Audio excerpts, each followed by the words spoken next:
रामकृष्ण हरी. अध्याय पहिला. ओवी क्रमांक 34 ते 40.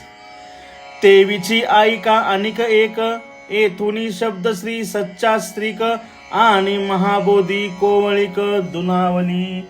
येथ चातुर्य शहाणे झाले, प्रमेय रुचीस आले आणि सौभाग्य पोखले सुखाचे. येथ माधुरी मधुरता, शृंगारी सुरेखता, रूढपण उचिता दिसले भले.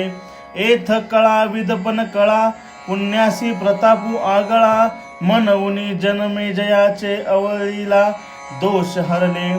आणि पाहता नावेक, रंगी सुरंगतेची आगळीक, गुणास गुणपणाचे बिक बहुवस. येथ भानुचेनी तेजे धवळले, जैसे त्रैलोक्य दिसे उजळिले, तैसे व्यासमती कवळिले. मिरवे विश्व का सुक्षेत्री बीज घातले, ते आपुलिया परी विस्तारले, तैसे भारती सुरवाडले. अर्थ जात. अर्थ.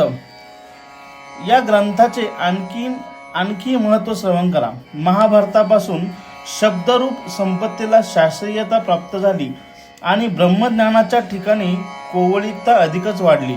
या महाभारतात चातुर्य शहाणे झाले, सिद्धांतांना अमृतमय गोडी प्राप्त झाली आणि सुखाचे ऐश्वर्य अधिकच पुष्ट झाले.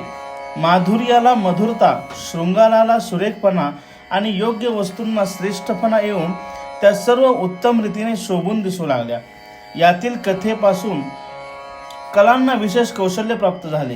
पुण्याचा प्रताप वाढू लागला. महाभारताच्या श्रवणाने जनमेजयाचे ब्रह्महत्येचे दोष नाहीसे झाले. सूक्ष्म बुद्धीने महाभारताचे निरीक्षण केले असता असे दिसून येते की विविध कलातील गुण त्याने वाढले. या कथेमुळे सद्गुणांचे सामर्थ्य प्रकट झाले. सूर्याच्या तेजाने त्रैलोक्य जसे उजळून निघते, त्याप्रमाणे महर्षी व्यासांच्या विशाल बुद्धीतून निर्माण झालेल्या या कथेमुळे सर्व जगावर ज्ञानाचा प्रकाश पसरला आणि ते शोभून दिसू लागले.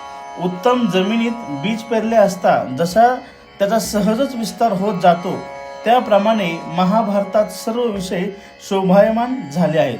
रामकृष्ण हरी.